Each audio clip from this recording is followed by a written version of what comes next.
did he actually like create like / start sin, or was it there before? Was it called sin? Was it something that God like was what he did, like was it sin? Lucifer's free choice to disobey God was sinful, yes. I want to take a shot at that as well. So, from what I'm gathering, she's questioning, where does this sin come from? Did God just throw it in there, in creation and say who picks it up? No, it wasn't necessarily like that.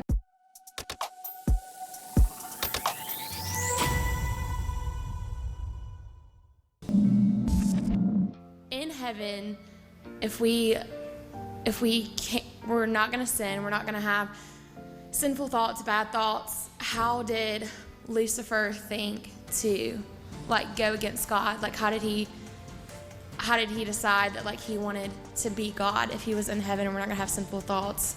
And then like with that also goes with like angels. How do they decide to go with the devil? And then is there free will in heaven?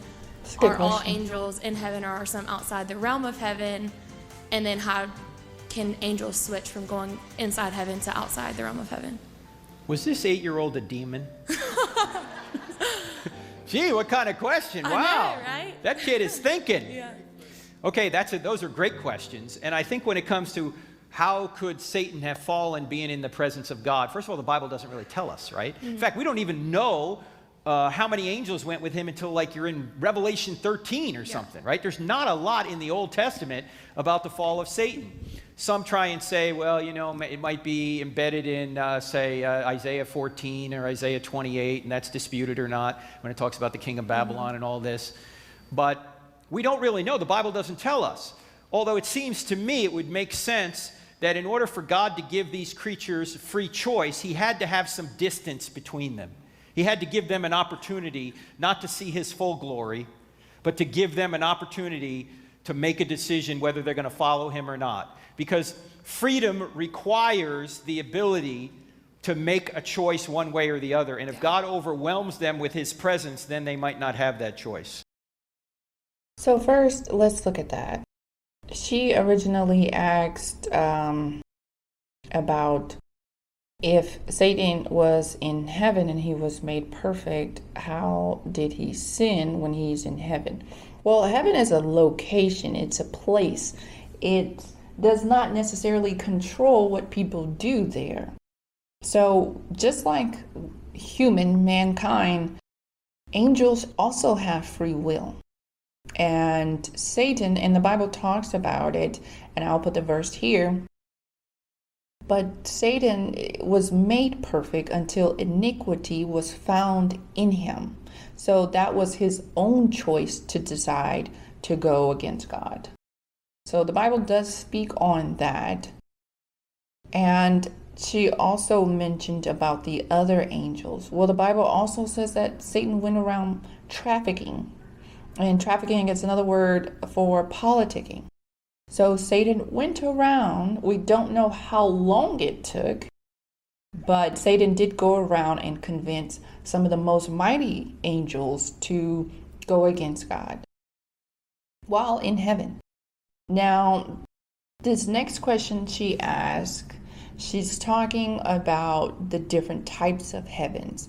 The Bible mentions that there are 3 different types of heavens. Okay, this heaven here that we have on earth, the atmosphere, this is called the first heaven. Okay, the next set of heaven is the second heaven, and that is where the universe, the stars, the planets, the space, that is what the Bible calls the second heaven. And then there's the third heaven, okay? The third heaven is where God exists, God lives. Okay? Now, Frank, he mentioned that God needed to create some space between his creation and him. Well, why is that? It's because God is holy and things that are unholy can't exist around him. if that makes sense. So the problem with free will is that it can't see around the corner. So even if you're making a choice today that you feel and you think is right, you really don't know the outcome of that. So potentially you could be sinning. Now, how can God, who cannot be around sin, allow creatures to have free will that is capable of sinning?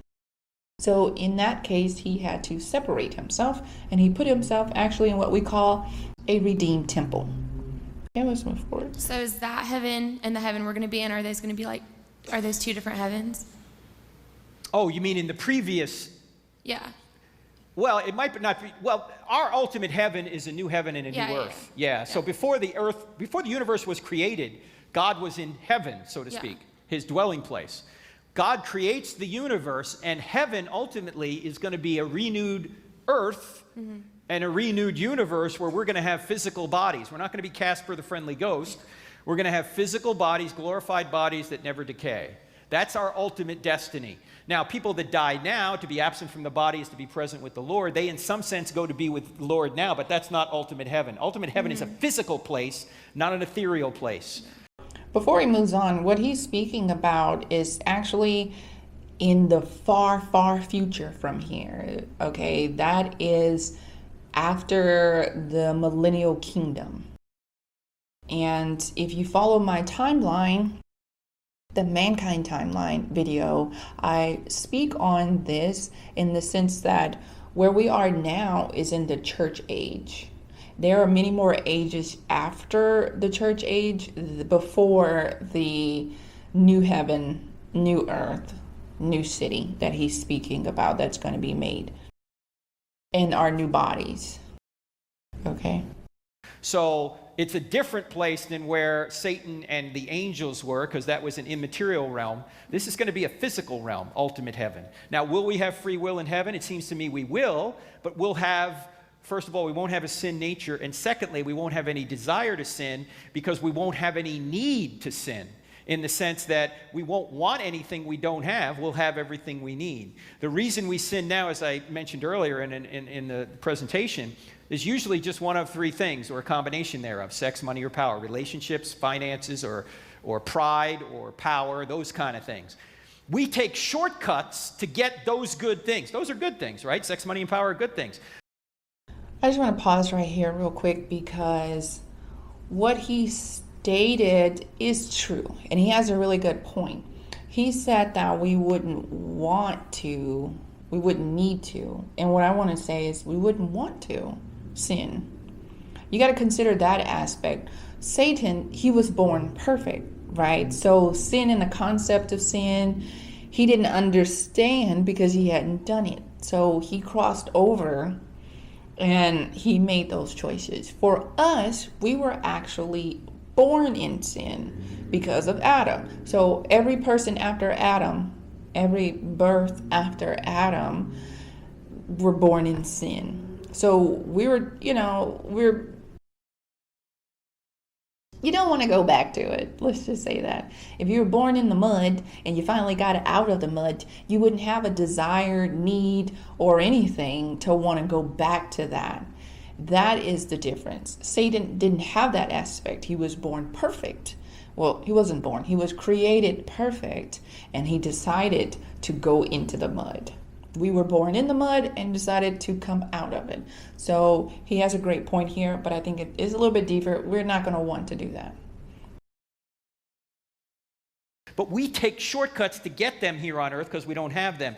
In heaven, we won't have any deficiencies. We won't have any need to sin. We'll see God for who he is, 1 John 3, 1 and 2, the beatific vision, and there won't be any need to sin or desire to sin. So with Lucifer, so that gets me thinking, did he